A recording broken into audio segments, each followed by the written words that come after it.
Good afternoon, everyone. My name is Andrea Pratt-Smith. I am the founder of the Bahamas Project Management Community. This is our first ever meetup, so congratulations to us on making it to this historic event. And we're going to start with a prayer. Heavenly Father, thank you for bringing the members and followers of the Bahamas Project Management Community together again for this first ever meetup. Lord, we ask that whatever is done in this meetup will be done with order and decency and will bring honor and glory to your name. We thank you, Lord, for Mr. Lee Lambert, who is with us today as our presenter at this very first event. Lord, we pray that you would grace him with good health and a long life, dear God, and may his hands be blessed, and whatever he sets out to accomplish in his life, Lord, that it will be done to the glory of your name. Lord, we ask that whatever is discussed in this meeting, that it will bring a tremendous return to this community, Lord. We know that this is your vision, and we know that everything that we do, we are guaranteed of your provision and for your grace and mercy. We thank you for those in attendance and for those who are on their way. And we thank you for life. In Jesus' name I pray, amen. Amen. Now, before we bring on our presenter, we have a bit of housekeeping. And I will say that to this point, the Bahamas Project Management Community has been fully funded by Creative Minds Project Development and Consultation Company, for which I am the Creative Director and Project Manager. And so just in order for us to be able to pay our bills to our sponsor, I am going to share my screen with you and play a little promo that was created for this event. Okay.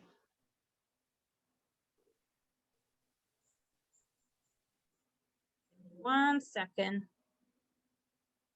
I'm managing so many screens.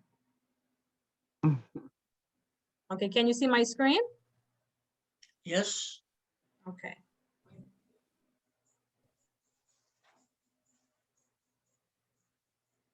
Can you hear the music? No. Cannot No. hear music. Okay, let me share again.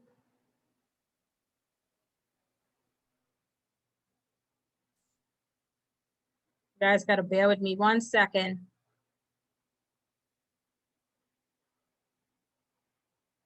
I keep forgetting how to share music when I share the screen. And then I'm not wearing my glasses, so that does not help me.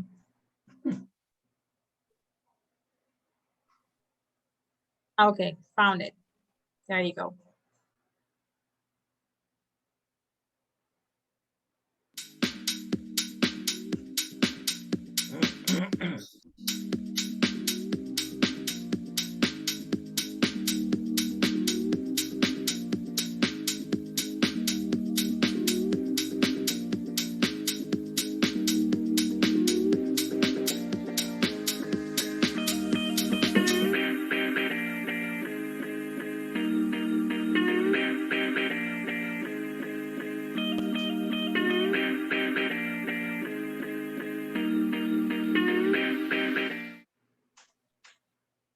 Okay, so as you can see, Creative Minds is offering every supporter of the Bahamas Project Management Community 25% discount on graphic services for the month of June and July.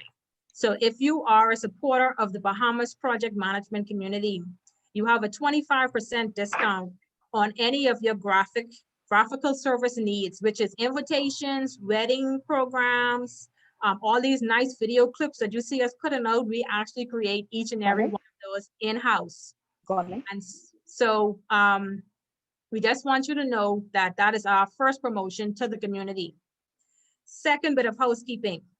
The Project One team met on Tuesday and we discussed what is going to be the first project that the Bahamas Project Management Community is going to be undertaking for the next 5 weeks. That project is, it's coming. I'm going to share my screen again.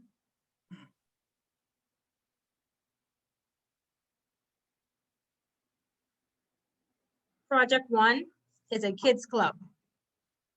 Now you may ask, why is the Bahamas project management community taking on a kids club as our very first project? Well, the answer is simple. That was the project that was nominated based on 2 options we had. And given my background as a children's ministry worker and the fact that if I was not dealing with the Bahamas project management community at this present time, I would have been deep in the trenches planning a trip to Camp Wilderness, which is a trip to the Berry Islands where we take 30 young ladies and we minister to them in the wilderness for an entire week. And these children come from very underprivileged backgrounds and they're isolated with just us, them, and the bush. And so it's a great opportunity for us to counsel them, to mentor them, and to address any challenges that they may have. So when they return back to civilization, they have a bond with us and we keep that relationship going so that we can help them with whatever challenge they have in their teenage lives. And so we're going to launch this project starting June 22nd for 5 weeks. And it's going to cater to children between the ages of 8 to 12 years old. We're going to be teaching them entrepreneurship, Spanish, marketing basics. I still forgot what I was going to say. It's entrepreneurship, marketing basics, Spanish, coaching and mentoring, and a book club. Now, how did this come about? This whole concept came about when I told my 9-year-old daughter, Victoria, that this summer she's going to take on 2 projects. The 2 projects, what we had in mind was entrepreneurship and a book club. And so Victoria said to me, Mommy, why don't we invite my friends? And I said, oh, that's a great idea. We could have entrepreneurship classes for you and your friends. And so Victoria has already come up with her whole business plan. She has it laid out already. And thank goodness Mommy is a project manager, so I kind of helped her with that a bit. So she has her plan already established about what she's going to do for this program, this kids club. And that is Victoria's flyer. She came up with the concept that she's going to do a weekly bake shop, and she named it Sweet Tooth. And so every week she's going to be taking orders from customers and she's going to fill them once a week. So the program, the kids club has already started, but Victoria won't start taking any orders until the kids club has actually started on June 22nd. So once June 22nd starts, Victoria will be open for business. So with that being said, we have a few of the persons who are going to be involved with the kids club here right now. I don't know if they want to say a word. I see Melissa Davel from Shiver Bahamas. She is a co-founder of Shiver Bahamas, and she will be working alongside me with the entrepreneurship and marketing classes for the youths. And so she comes from a background where she's a business owner, local ice cream and sorbet company in the Bahamas. And so she has a wealth of knowledge to share with the youngsters. So Melissa, you want to say a word about what you think about the kids club program? Well, hi, good afternoon. Since we met, I already made a whole big scope and plan. I've been so excited because it just reignited my love of teaching, and I haven't taught in the classroom for like 11 years. So I'm excited to get back and get my hands in there and work with the kids and just ignite the minds. So I'm excited, and thank you for the opportunity. Yes, thank you for joining us, Melissa. So the project 1 has 2 folds. I told you about the part where it's going to benefit the children. Now the part where it's going to benefit persons interested in being project managers. They are going to work alongside actual project managers who have years of project management experience. And so we are running project 1. Even though it's a kids club, it's still a project. Project 1 is going to be where project managers who have years of experience are going to mentor and work alongside persons who are interested in becoming project managers. And so we're going to help them to develop their project management skill set. So it's a win-win. The kids win, the volunteers win. So that's why we came up with Project One. So does anyone have any questions about Project One? You want to know how you can get involved? There's a lot of blank screens. Can everyone turn on their cameras?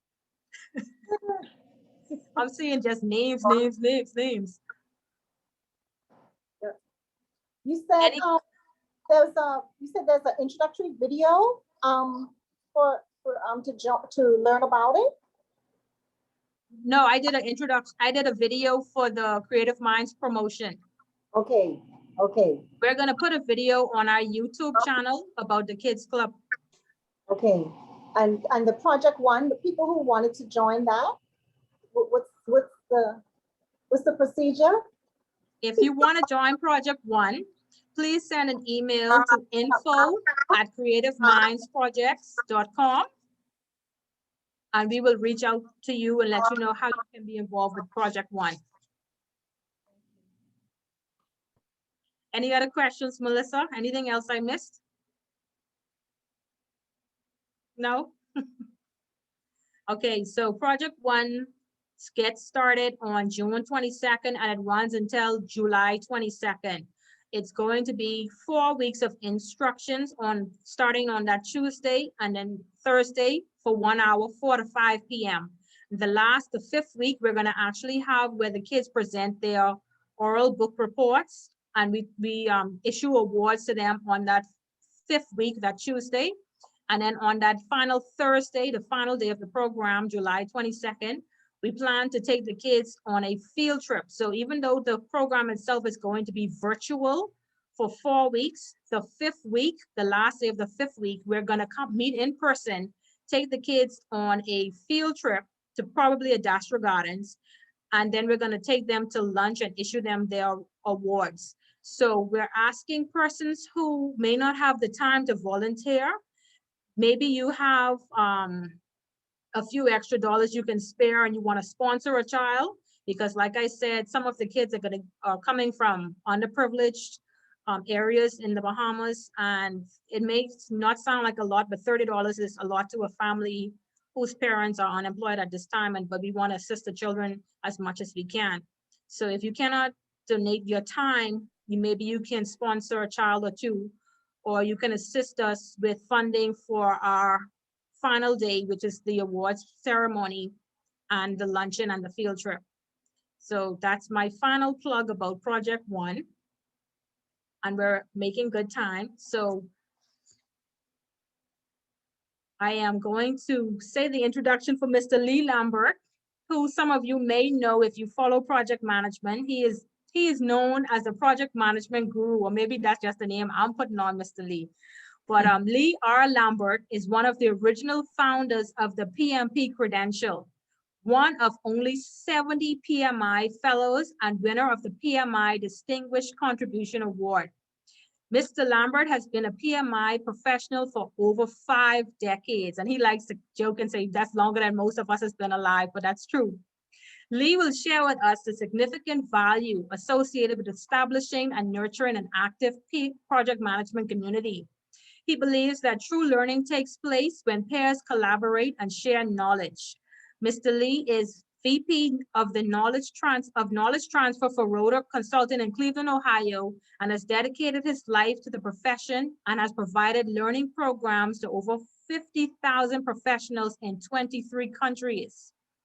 Mr. Lee can be contacted at Lambert_Lee at rotorconsulting.com. That's ROEDER consulting.com. Without further ado, I now welcome to the virtual lectern, Mr. Lee Lambert.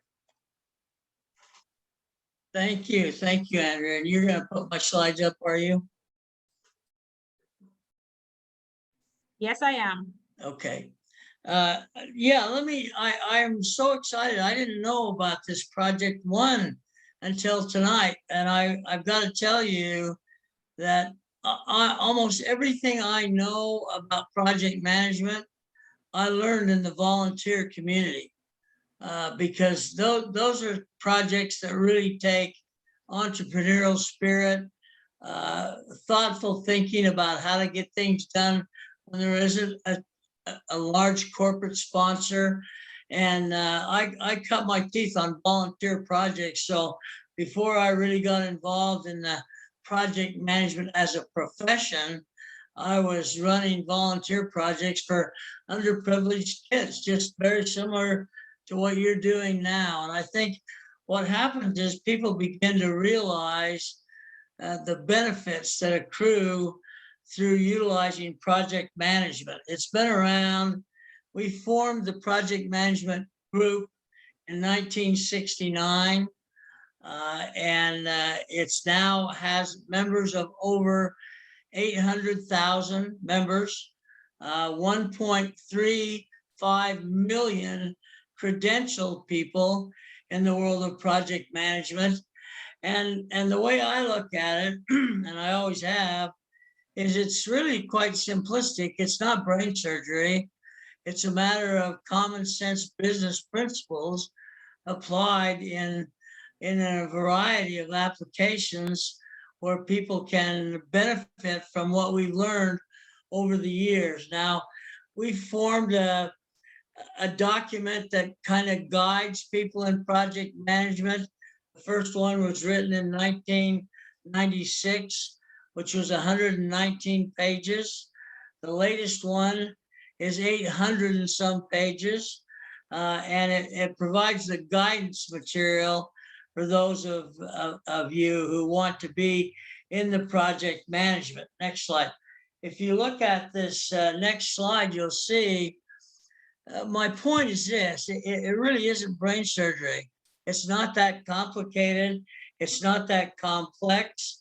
And if you actually begin to use the concepts, it will begin to lead to better products, better outcomes, more involvement, more participation. And you'll see that what happens is, if you look at this next slide, what we end up establishing is really a new paradigm. We begin to identify a new way of doing business, a new way of getting things done that capitalize on the intellectual property that people bring to the table. Everybody's a stakeholder. When we look at the idea of how everybody can benefit from project management, we begin to realize that the youth are stakeholders, the adults are stakeholders, corporations are stakeholders. And when we look at an organization like the Bahamas that has 400,000 to 500,000 people, that doesn't seem like much of a critical mass. But I know Andrea and I have talked about this, and our view is that everything is a project management. Everything's a project, and so everybody's a project manager. And so we learn from those kinds of concepts. How do we get things done? Next slide, please. So if you look at this new paradigm, what we end up with is an information system. We have to, project management is founded in making sound, conscious decisions. And in order to do that, we have to have information. So if you go to that next slide, Andrea, you'll see that what we have today is more information than we know what to do with. And I made this point with the Futures Command for the U.S. Army last week. It's not that we don't have enough information to support decision making. We actually have too much information. And so what business people have to understand is that we want to create information that supports our ability to make conscious and effective decisions. So if you look at the next slide with the stakeholders, this is where we want to be. We want to be where we understand. And the idea of a project management community is bringing people together to analyze how we can do a better job of project management throughout the Bahamas. I mean, think about all the projects that are going on, development projects under projects of like Project One. Everywhere you look, there's projects going on.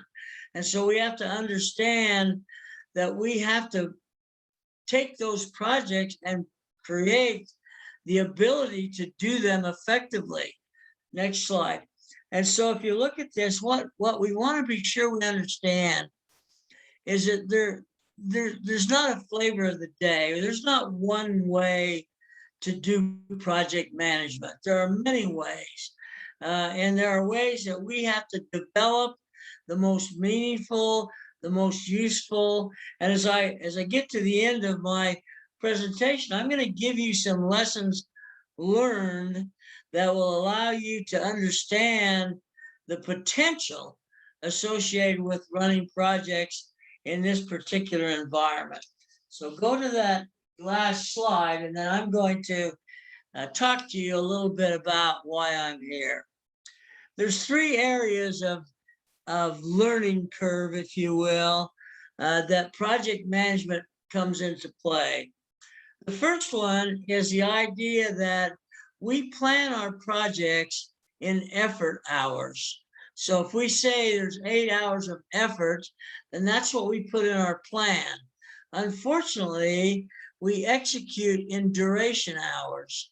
So if the effort hours are 8, but that individual is only available half the time, then the duration hours are 16. And we have to create plans that accommodate that. We have to address plans that say we're not going to be done in 8, we're going to be done in 16. And then when you add to it the matrix, if any of you are operating in a matrix environment, it gets worse. Because now in the matrix environment, because we are sharing resources among multiple projects, we may only have a resource available 25% of the time. So now instead of 16 hours, it's actually going to take 24 hours to get 8 hours worth of work done. This is a lesson that has to be learned. Otherwise, what happens is we plan our projects and we're behind schedule before we've even started. And so we have to accommodate the fact that we have multiple projects sharing multiple resources of various skill set capabilities, and we have to plan those accordingly. That's one of the biggest lessons learned. The second lesson learned is the necessary scheduling activity.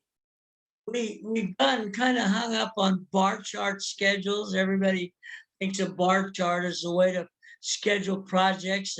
And in fact, it's not adequate because we have dependent relationships. We have some things that feed into other things that drive schedules to fruition. And if we don't account for those, then we don't have the recognized capability to carry it out from the start to the finish. So we have to identify what dependent relationships are. And if you look at simplistically, I mean, think about this, you all do this project every day, getting dressed project. If you do things out of order getting dressed, you're going to look pretty weird when you go to work. So you've got to see and realize there's a dependent relationship that has to be maintained in order to get things done appropriately. And then the final one that I found to be the most beneficial is risk management. When we look at our projects and we don't spend enough time analyzing the risks that we are exposing our projects to in both the way of finances, in the way of resources, and all of those various elements of a project, then we're going to end up being unable to finish the project in its entirety because the risks will overcome the strengths of the project. And so one of the things that we have hit hardest, in fact, there's actually a certification for risk management, is being able to identify the risks that we are exposing our projects too. If you look at your project one, that project's going to have multiple risks that you'll need to address thoroughly to give you the highest probability of a successful project. And I think it's important for us to understand that risk assessment, and we've got a very formalized model for risk management that we need to follow in terms of being sure that we've considered all of the risks that need to be addressed. This is where teaching the children, I have conducted many a program for elementary school children who have no clue what a project is. They have no idea how you get from one place to the other without going through the steps that are necessary to complete that project. So I think this project one is a classic case of assisting those people to understand what a project is and how it gets built around all the elements that are associated with it, from fundraising to execution of the effort that needs to be done, to book reports, to all of the elements that have to be incorporated into that. Now, the other thing is rewards. I know you said there's going to be awards. I got to tell you, for kids, it's a big deal. A big deal. Kids love awards. They like to be recognized for the work that they've done. And my development of high performance teams in a real project environment are built around that same concept. People want to know they've done a good job. People want to know that they've contributed to the success of a project. And when they do that, they improve their contributions. They develop more attitude towards being successful and therefore deliver more successful projects. I've done several projects over $300 million, which is, that's probably as much as some of you make in a year. And so the size of the project isn't nearly as important as the structure that's used to break it down into its component pieces, so that we can manage those as if they were individual small projects that come together to represent one large project. And so when you see these multi-million-dollar weapon systems for the US military, hundreds and hundreds of millions and billions of dollars, if you look at the development of that work, it's broken down into a work breakdown structure that defines all of those component parts. So until you can break it down into its component pieces, it's overwhelming. You will not feel that you can adequately complete that project because it's so large in what it has to accomplish. So that's sort of my secret. I get people involved. I get people dedicated to doing the things that make them feel good. I believe that everyone is motivated. Everyone has a desire to perform at a high level. And with that said, I don't see any way you can do it without projects. I've worked for General Electric, I've worked for IBM, I've worked for major corporations, and every one of them, and especially IBM, who turned IBM around, they were projecting an $8 billion loss in 1993, and they turned that around by using project management as the thread that held that organization together. So it's been documented. It's been formed in a book called Who Says Elephants Can't Dance, showing that no matter how big the organization is, it can be structured in a project management way to be successful. Okay, thank you so much, Mr. Lambert, for sharing with us. Does anyone have any questions? Just unmute yourself and ask away. Yeah, I have a question. So, Mr. Sure. Lambert, when you have a large project and you have so many component pieces and you've broken it down by the WBS, how do you keep persons motivated, over a long project? 2 years, 3 years, how do you keep them motivated as they work on those small pieces?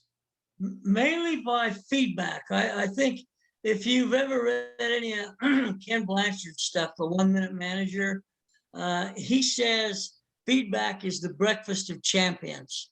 And I think the work breakdown structure is a component of work that assigned responsibility and continual feedback on how they're doing on that responsibility keeps them motivated, keeps them satisfied that they're making progress. If you plan too far out, that's one of the reasons Agile, by the way, has caught the attention of people, because Agile doesn't try to plan the entire life cycle of a project.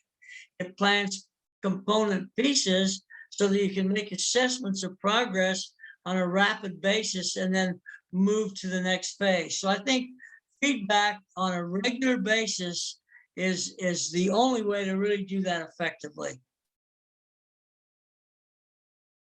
Good, thank you. Anyone else?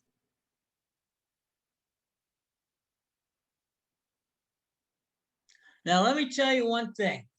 It's going to take more than 1 or 2 people to make this project community come together. It's going to take people volunteering to see the improvement in the organizational environment, the improvement in how projects are run within the Bahamas environment. And once that starts to connect, once people start to see demonstrated value add, then project management becomes almost self-sustaining. Hi, I'm Mr. Lambert. Yes. Quick question. With the current state of the economy right now with COVID and whatnot, we see a number of industries, especially in terms of computer and the automobile industry, that are having issues due to chip shortages. I know you mentioned that how projects have a lot of different dependencies and in terms of risk management, but this is something that nobody could account for or plan for in advance. How do you feel businesses would be able to account for events like this going forward? Yeah, I think this, the chip one specifically is a huge issue. We have chips involved in everything we do, it seems. And when we have a chip shortage, it impacts production across the world. And so I think you're going to have to see a crash program to reinvigorate the chip manufacturing business in order to build back in some of these production areas. I mean, automobiles, you name it, chips are everywhere. And we are at a significant disadvantage in the number of chips we have available right now. Okay. Thank you, Charles, for your question. I have a question for Mr. Lambert. Given your background with PMI and being one of the founders of the PMP, how did you find it transitioning over to Agile when Agile started about 20 years ago? Well, it's funny that you should ask that question. I when we first wrote the PMBOK, there was a section in there that addressed what we called rolling wave planning. And that was the birth of Agile. And then people have taken that and converted it into a more sophisticated style and written books about,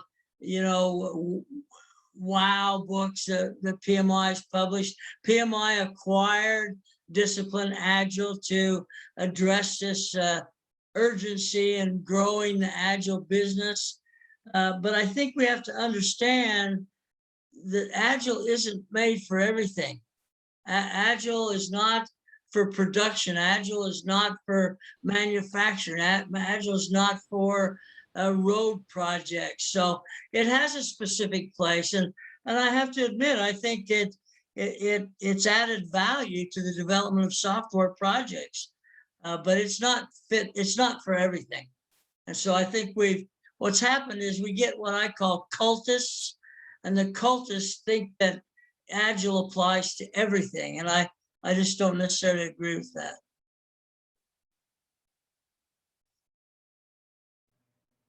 Thank you.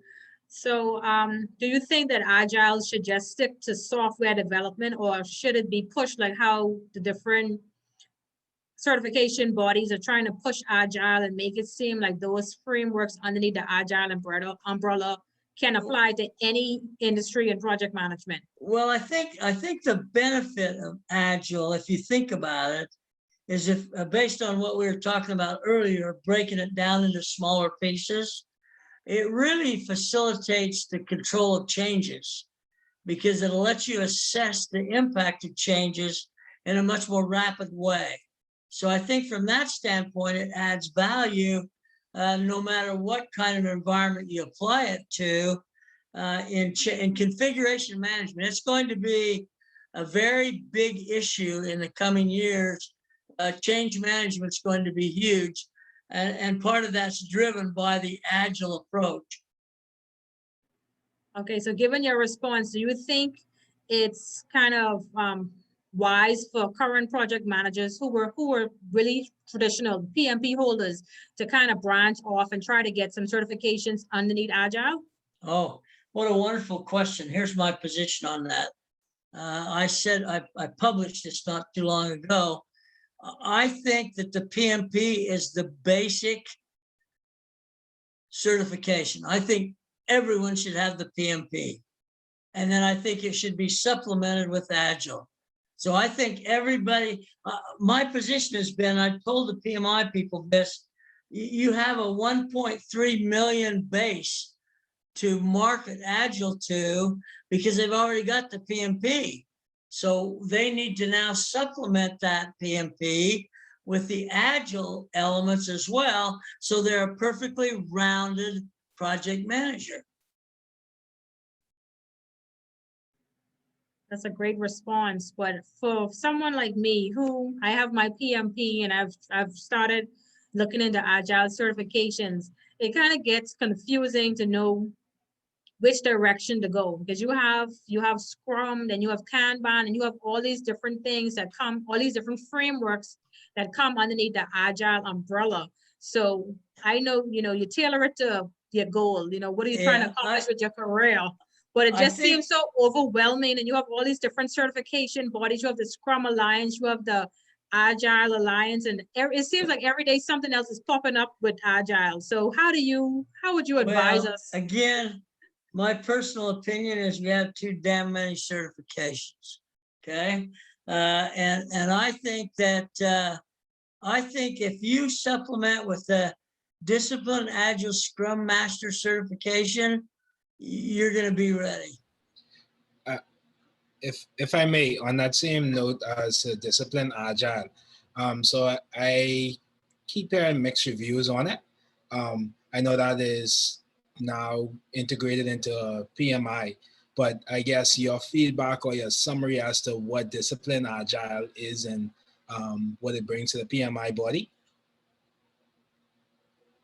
Yeah, I faced the same issue. I mean, I created the PMP, so I looked at this and I decided that I would get the book called Wow, the Wow book by Discipline Agile. And I would read that thoroughly to see if I was satisfied that would prepare me well enough. And I became satisfied that it would. And so what happens is you meet the minimum standards, okay? And then if you begin to do work that you see, I really need to expand that standard a little bit.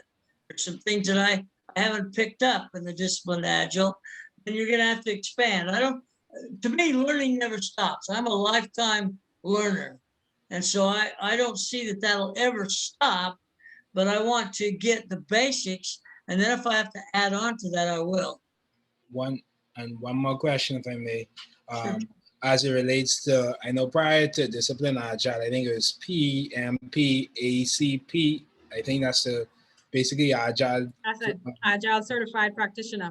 Exactly. Okay, you guys, you're asking great questions. Here's the problem. The ACP certification was created before we acquired Discipline Agile.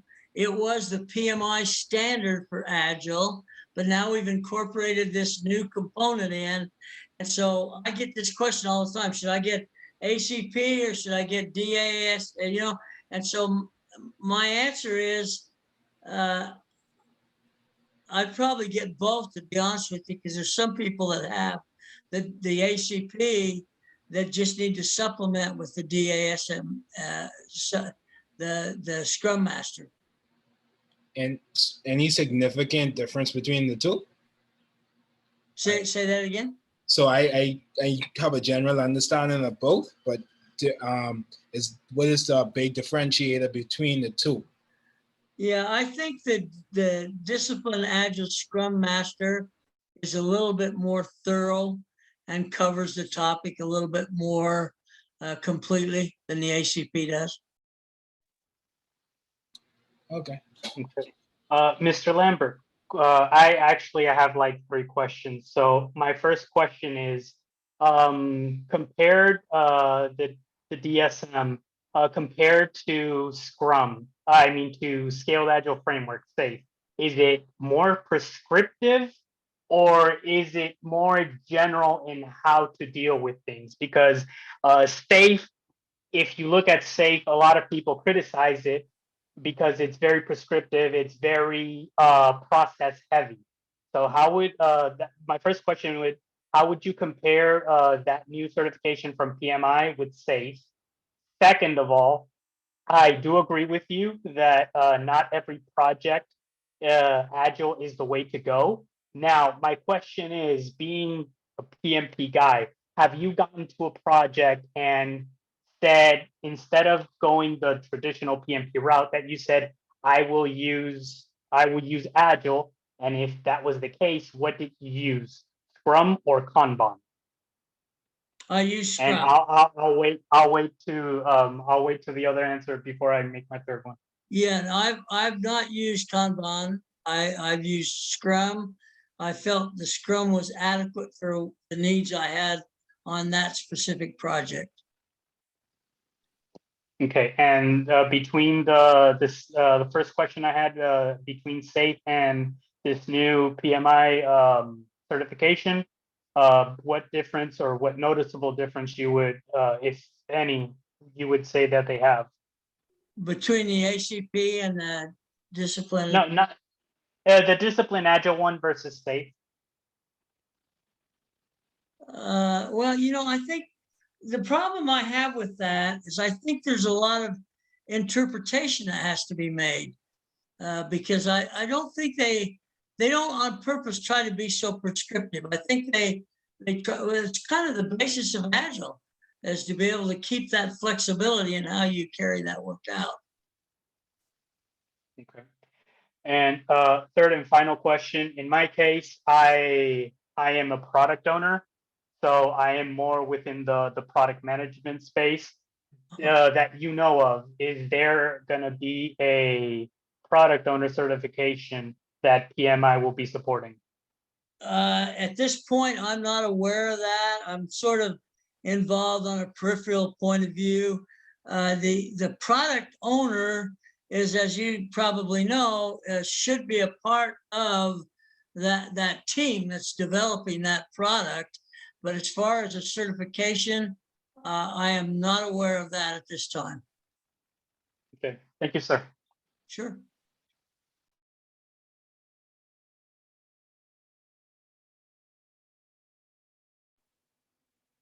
Great questions, Omar. Does anyone else have any questions for Mr. Lambert? Anyone new to project management wants to know any questions about project management?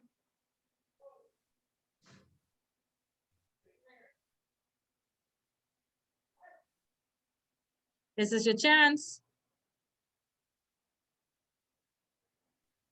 Okay, I have one more. I'll take advantage of the silence. Okay. Mr. Lambert, you did mention you recommend people to take the PMP because you view it as the basis. In my case, I have gone the other way around. and I've been focusing on SAFe. I've been focusing on Scrum, and next to probably Scrum at scale. Do you still recommend, with all those or all that Agile baggage, that I pursue the PMP? No, here's my point on that. I think you have to decide where your focus is. If your occupational focus is on SAFe and Agile and Agile, if that's where your focus is, then I don't know that the PMP would add tremendous value. The point I want to make is, if I'm coming up the project management ladder and I'm not sure where I'm going to end up, I'd like to have both of those so I can make that choice. Okay, makes sense. Thank you. Sure.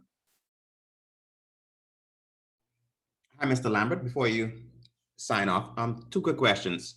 So I'm interested in attaining my program management and my portfolio management certifications. Do you have any advice on any particular track I should follow in terms of gaining more understanding of each particular track? Well, I'll tell you which ones seem to have the most credibility. The program management certification is much more difficult to get. It requires tremendous substantiation of background and experience, and there are fewer program management professionals than any of the other certifications at this point. Portfolio is almost as good, but what we see happening is everything's going to a portfolio orientation. And so that name sounds right, but the program management seems to carry the most credibility. And in fact, I will tell you, because since I developed the PMP, I think we made some mistakes in the early going. We should have made the PMP much more rigorous in terms of what it took to get that PMP credential. When you say more rigorous, you mean more rigorous than it is now? Yeah, I think so, because you see what's happened, although the latest exam after January has filled that gap. Oh. But the exam before January, I didn't think it was that difficult to obtain, to be honest with you. Wow. But the new one after January, Wow. with the combination of the Agile concepts, that's a tough test. That's a tough exam. Not an easy exam to pass. You're talking about the current one, the Current one. virtual one, right? Yeah, January 1 went into effect. Yep. Okay. Oh, it did go. Okay. Mhm. I have one final question. It's somewhat a personal one. I just want to know, what would you consider one of your greatest or most, which project would be one which you are most proud of? And I guess your biggest mistake or your worst project. So your best project and your worst project, if you would like to. Yeah, the best project was actually written up by PMI as a miracle project. That was the 3-year project in 18 months. Those people worked 14 hours a day, 7 days a week for 18 months in order to get that project done. The biggest mistake was it happened to be on that same project when we didn't anticipate that we were going to need an adhesive that did not interact with chemistry to cause a false reading on blood glucose levels.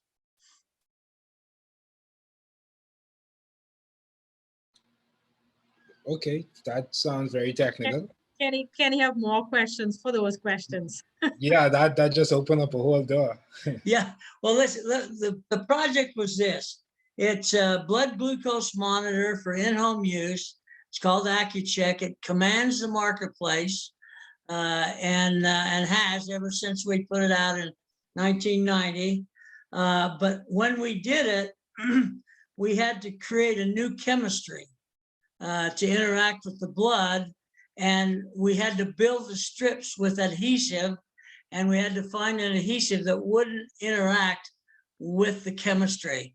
and it was almost a failed project, but we finally went to NASA and were able to find an adhesive that was not interacting with the chemistry. Very interesting. Thank you.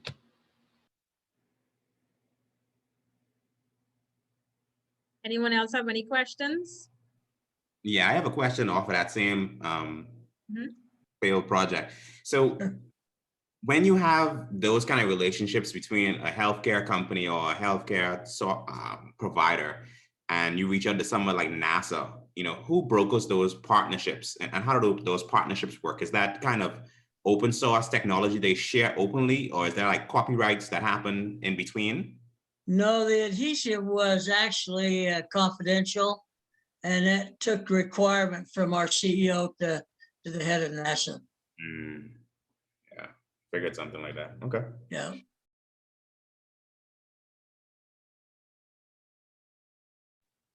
Okay, I think Evans Fortillion has a question. You can say it, unmute yourself. Said his mic is not working. He's asking, what are some PMP standard changes for 2021 and future, if I'm reading that correctly? up? Well, Mhm. I can't really say. I have to sign a NDA on anything that's dealing with the future of the PMP exam. And so I wouldn't be at liberty to be able to say. So Evans, that's classified information. Yes. Nice try though. You tried, that's right. Maybe I can ask this in a different way that you can probably Okay. elaborate on. What about challenges for the PMP in terms of adjustments for the future? What do you see the major Yeah, adjustments? that I can comment on. Yeah. I think what we're doing is we're trying to make the exam much more futuristic in terms of the questions, drag down answers. We hope to get at some point, we hope to be in a position where if you answer the first 25 questions, you pass. In other words, we've determined that if you can answer those first questions, it's clear that you know what it is you're talking about. We're years away from that, but that's where we're at. That would be And we've good. made major steps. I mean, we can now take it at home. It's proctored at home. That was a pipe dream. Nobody ever dreamed we'd be able to take the exam at home. So we're making big progress that way. That sounds like a sink or swim. Yeah, kind of. And one more question. I know I don't know if you hands-on with the PMBOK per se, but I know as they move forward, it's becoming a little more, I can say, more general and I would say guideline as opposed to how prior it was not very structured, but I haven't seen the current PMBOK by the way, but I guess the No one noise in the has. market. Yeah, no The one noise has. in the market. Okay, We're a because some year and a persons half- made it. We're a year and a half behind right now, but it's not Oh. because of PMI, it's because of ISO standards. They haven't given approval yet for that PMBOK. The one thing you need to remember though, which is a massive change, is that the exam is no longer based on the PMBOK. The PMBOK is one reference document, but not like the old days. If you studied the PMBOK, you could pass the exam. No more, no more. Understood. Kenny, sound like you got in right in the nick of time, eh? Yeah, and even in that exam, I felt like what he said. I told plenty of my friends that like it feel like you can study the PMBOK and still fail the exam. That's correct. Because a lot of it is very situational. So Yes. it was, That's intentional. What we want people to do is not to get to where they memorize answers. We want them to be able to deal with situations and how they would respond to those situations. Yeah. Well, I was a part of a study group before I took my PMP exam, and it was 4 of us, and I happened to be the only one to pass that exam. And some of them were on their third attempt. So I felt very fortunate. And they No, was I like, what believe did it. you do? I I was believe like, I it. study a lot. But see, in the old days, 6 and before, I could take someone and teach them the PMBOK and they'd pass the exam. Because all I had to do was teach them how to speak PMBOK.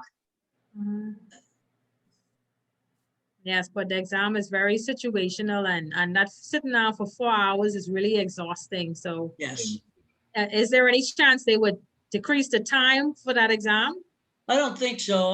When I took it, it was 8 body of knowledge areas all day. And so I don't think it'll get less than 3. It might get down to 3 hours, but not less than that. Not for a while anyway. Speaking of what you said about that ideal of the 25 questions, if that was to happen in the far future, it would still be over that duration of time, you figure, or it'd be much shorter? Yeah, and I've not really read up on that, but there is a theory that said you can accomplish that. Okay. That would save a lot of time. Solid, they're throwing the kitchen sink at you. Yep. So do we have any more questions? We are making good time and look like we may leave early. So ask as much questions as you want. This is our first and probably this may be our only chance to get Mr. Lambert with us. So take advantage of this once in a lifetime opportunity.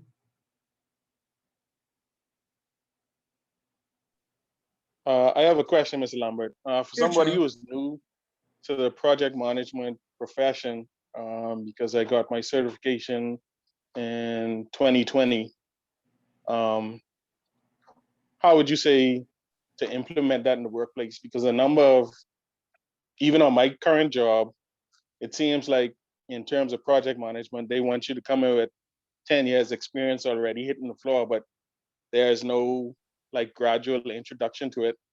Like you just got Yeah, your well, certification and you want to gain experience. It's let me just, try you to gotta have the explain that. Let me try to explain that, Charles. What's happened is that, again, earlier I made a comment that we made it too easy to get.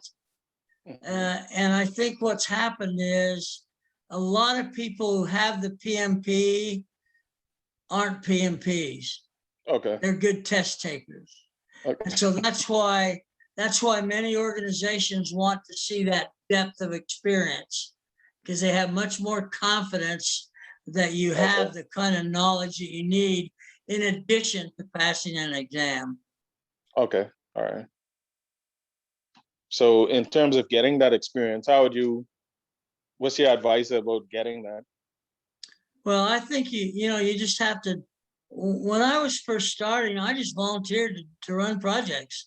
I mean, every chance I could get to run a project, I volunteered to do it. And that's really the only way you're going to get it, because organizations are reluctant to give people opportunities. So you have to be aggressive and assertive in terms of getting those opportunities and proving to them that you can do it.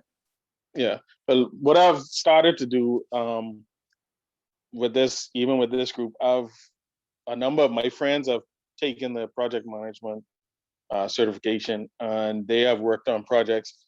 I've worked on a few small projects since I got it, but I'm trying to surround myself with more project management professionals and gain my experience that way. Like you said, through volunteering. Yeah, I think to me, that's where I gained a lot of experience, especially in developing high performance teams. You got to remember that volunteers don't have to be there. They're there because you've convinced them they should be. You've convinced them that it's worth their time. And so it gives you a lot of experience that way. You got to remember to qualify to sit for the exam, it only takes 4,500 hours. That's a couple years. Yeah. Thank you. You're welcome. Any more questions? Kenny, your fourth head is perplexed. That means you're thinking hard. Do you have another question? No. Let me get my camera on. No, this processing everything, and even what he was saying just now as a matter of experience, and that is so true. Realize I know the profession calls for it, but sometimes it's hard to get within your current work place.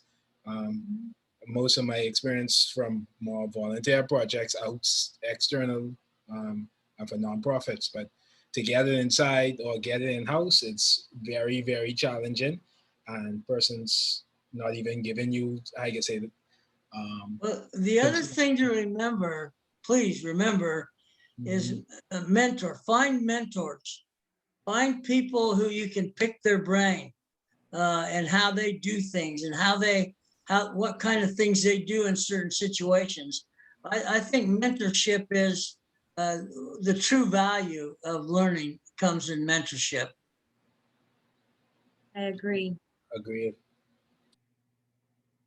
Well, I can share that for me, a lot of my project management experience came from volunteering in various ministries at church. You know, persons don't think Sure. about it, but Yep. you know, being a member of the women's ministry, they have conferences, you volunteer to plan the conferences, that's a project. Then I've been working with the Royal Rangers Boys Club for over 15 years, teaching Royal Rangers and Ranger kids and planning our camps to Camp Wilderness and planning our fundraisers and being a part of different committees and just helping to run the program within the church ministry, and that's project management work. Okay, here's one more for you since we're on a roll. You should all get involved in Toastmasters. You need to know how to present the information in a way that has the highest level of impact. I've seen so many good project managers look like bumbling fools when they try to present material that they don't know how to present effectively. Well, it's great that you just said that, Mr. Lambert, because our next meetup on June 24th, I think it is actually a Toastmasters demo, where we're gonna have project managers who are Toastmasters coming to speak with us and telling us the benefit of being in the Toastmasters Club and how that has impacted positively their work as a project manager. So that's our next meetup on June. Listen, I doing a commercial plug. That's a perfect opportunity. Yep, so June 24th, the event is already on the website to sign up. So seats are limited as always. So we're gonna have project managers from the Bahamas and some from South Florida, PMI chapter, joining us to tell us about how Toastmasters has helped them with their careers as project managers. June 24th, get your tickets now.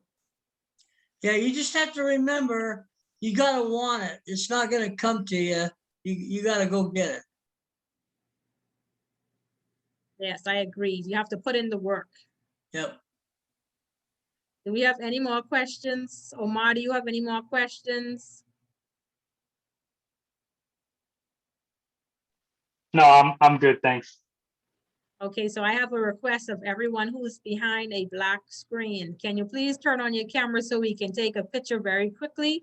Today is actually a very historic day. This is our first meetup as a formed community. We launched on the 1st of June, and this is our first meetup. And so we're going to take a quick picture that's going to go on our LinkedIn page. Cameras on, please. Don't let me say it 10 times. Cameras on quickly. I don't think anyone comes on camera worse dressed than me. I normally come on with satin cap and a bathrobe. So today I fixed my hair and put on a little bit of makeup. So no one has on a bathrobe and a satin cap. So you can turn on your camera. Yeah, I fixed my hair too. I see that. So waiting for the cameras. We have seven more to go. And just so you know, in order for us to continuously improve upon our meetups, a link for the survey, feedback survey has been dropped in the chat.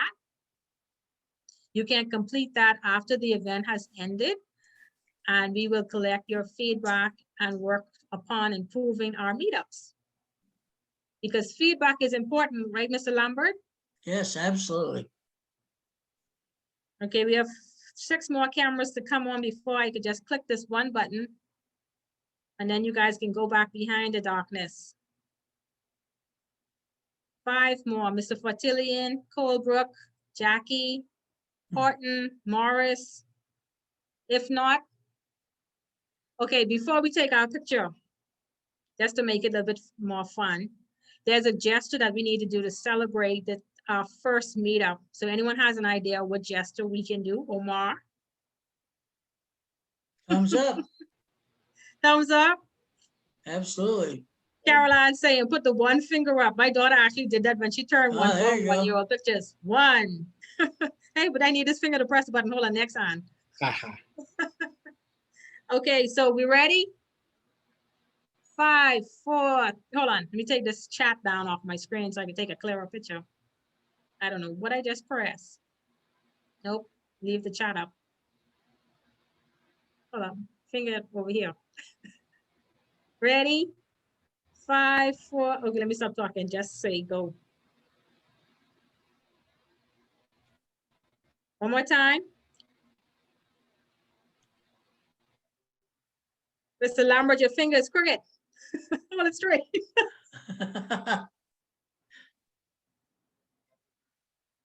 All right, thank you guys very much. We will post that on LinkedIn in a few minutes, and we ask that if you would kindly like our LinkedIn post and comment on it about your experience at tonight's meetup. Additionally, the recording from this event will be posted on our YouTube channel. I'm so proud to say we have a YouTube channel. Yes, we do. So we have a YouTube channel that we'll be posting the videos from our meetups on. So Kenny, fix your face and stop with those frown lines. So the video will go on our YouTube channel. We ask that you kindly subscribe to that channel so that you'll get our notifications whenever anything is posted, because we're planning on having some live discussions going on very soon. So if anyone wants to come on the live YouTube platform to discuss a project that you're working on, or your experience as a project manager, if any topic, just send an email to info@creativemindsprojects.com, and we will put you on the schedule to be one of our guest speakers for our live YouTube channel, which will also be streaming live on Facebook and quite possibly on Instagram if I could ever figure out how to do it. And so we've done the picture, we've said the LinkedIn, we've discussed the YouTube channel, and we've posted the link for the survey. So without further ado, I can now say that the first meetup of the Bahamas Project Management Community has now come to a successful end. Thank you, Mr. Lambert, for sharing your lessons learned with us. It was a great experience, and we've learned a lot. My head is swelling so full with knowledge right now. This is like, oh, happy day for me. I love to learn. So anything new is food for my soul, and I thank you very much. My pleasure. I'm glad I could help. Yes, and just so you guys know,